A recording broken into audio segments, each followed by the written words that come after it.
They didn't just challenge him, they're trying to erase him. Mamdani wins New York City, first Muslim, first South Asian, a story that should have ended in applause. Instead, Washington detonates. Within 48 hours, Republican hardliners move in like it's a manhunt. Letters to the DOJ, calls for denaturalization. Trump reposts it all with that trademark caps lock fury. The message? This immigrant-turned-mayor must be stopped. Yeah, you heard that right. They want to deport the mayor-elect of America's biggest city. But here's the kicker.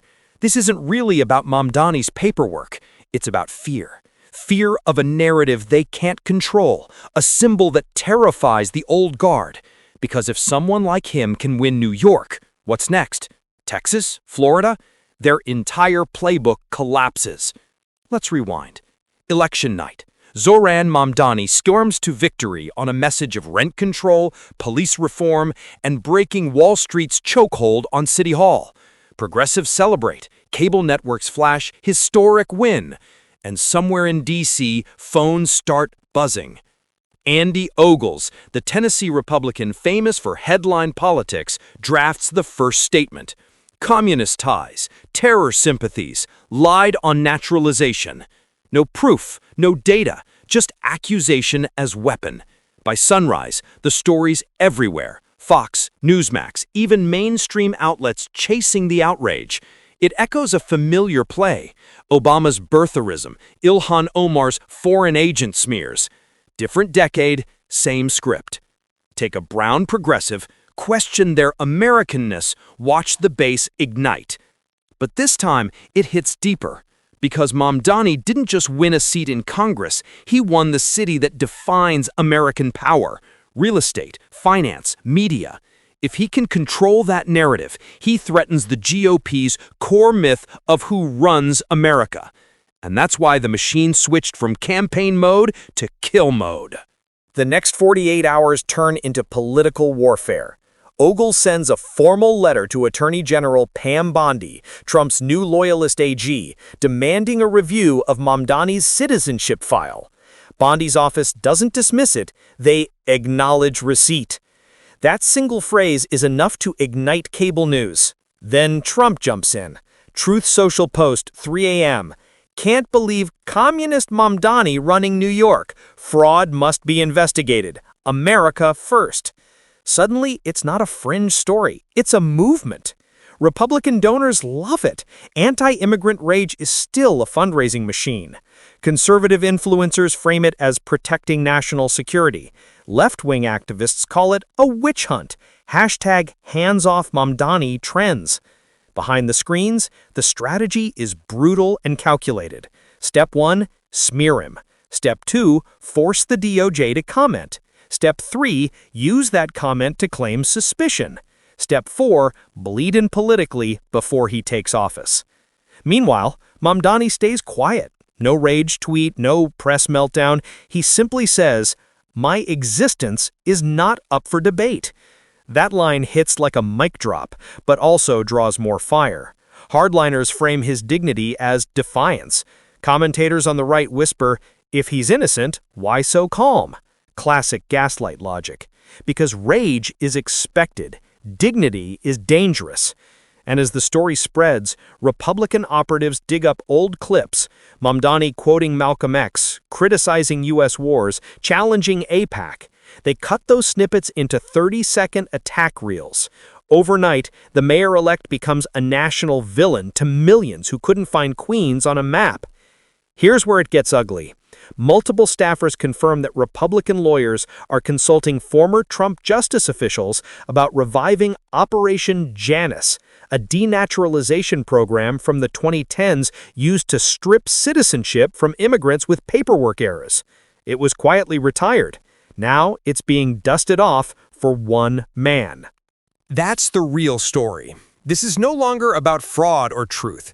It's about precedent. If they could pull citizenship from a mayor, they can pull it from any voice that threatens their narrative. Shockingly, some centrists are falling for it. Editorials talk about verifying documents as if this were a normal audit. But think about that. When did questioning a politician's birthplace become governance again? By day 4, Washington is split down the middle. Democrats accuse Republicans of weaponizing citizenship. Republicans say they're defending it.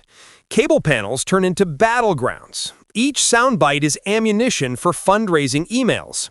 But beneath the noise, real consequences start to form. Civil rights groups draft lawsuits preemptively. CARE warns of a constitutional nightmare. Immigrant communities feel the chill. People start asking if naturalization papers can be revoked like driver's licenses. Inside the White House, silence. The press secretary dodges questions with no comment on ongoing matters. Translation? They don't want to touch the grenade. Meanwhile, Bondi's DOJ quietly confirms a review of historical naturalization records. That's bureaucratic code for, yes, we're looking into him. Suddenly, every bureaucrat with a clearance is a potential leaker. And if you listen closely, you can hear the long game forming. Trump's advisors aren't interested in deporting Mamdani tomorrow. They want the idea to linger, to make every progressive with an immigrant background look vulnerable, to reshape citizenship from a right into a conditional contract. Think about the optics. A Muslim mayor accused of communist ties. A new attorney general promising to protect American values. It's textbook fear politics. Racialized security narrative meets electoral strategy.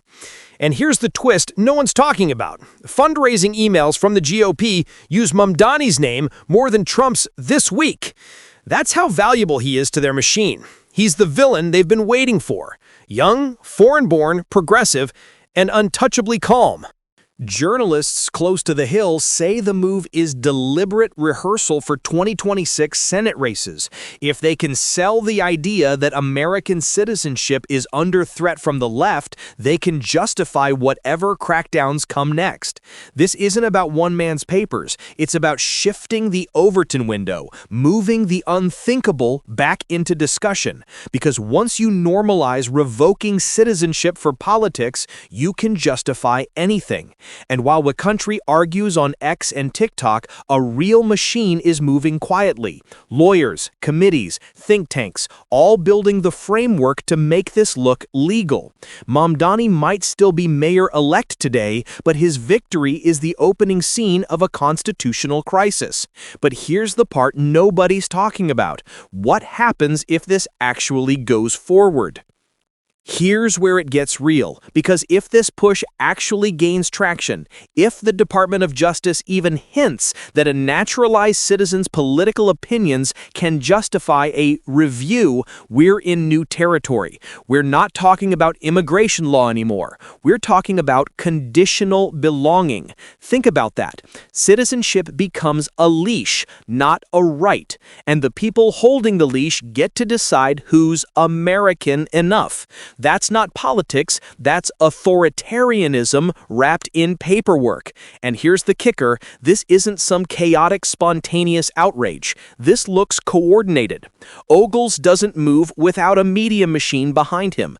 Bondi doesn't acknowledge letters unless there's internal pressure.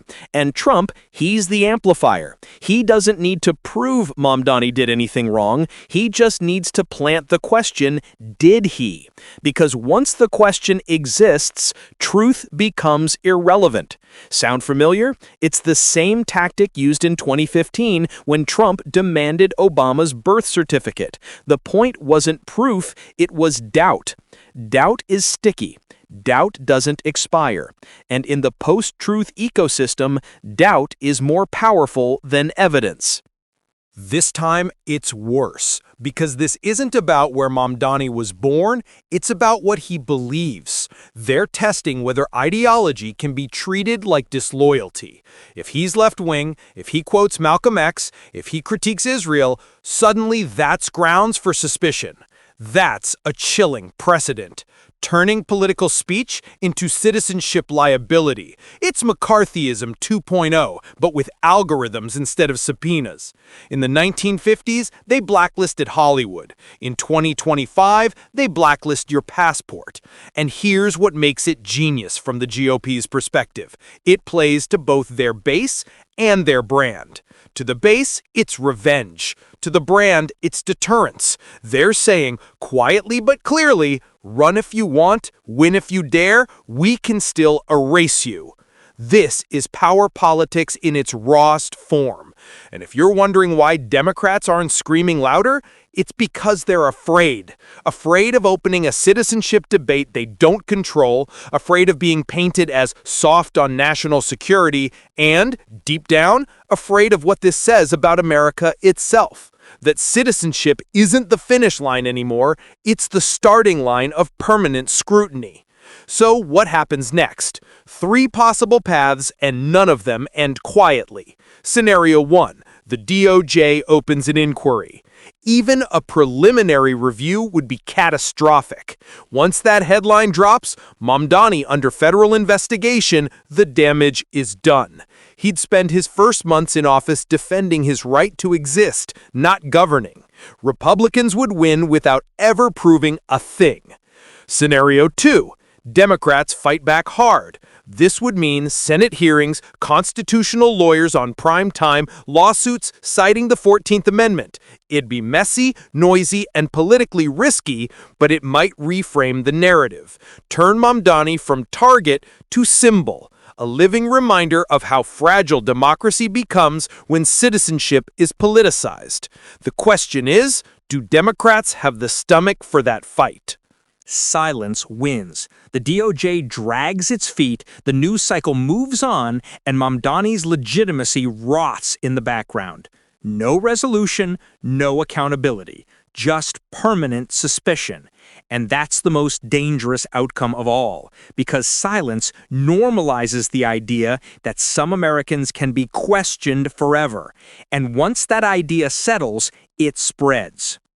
Here's the terrifying part. Legal experts already see cracks forming. If the GOP manages to frame citizenship as revocable under moral grounds, it opens the door to broader loyalty tests, military, journalism, even education. Imagine being told your job, your vote, or your voice depends on your political alignment. That's not a future headline. That's a warning shot. And Mamdani? He's the test case, the prototype for how far they can push before the public snaps. If they succeed here, they'll do it again, next time to someone quieter, less known, easier to erase. So ask yourself, what's really being erased here? A man? A mayor? Or the idea that anyone, no matter where they were born, can lead this country without fear of being hunted for it? This isn't just politics.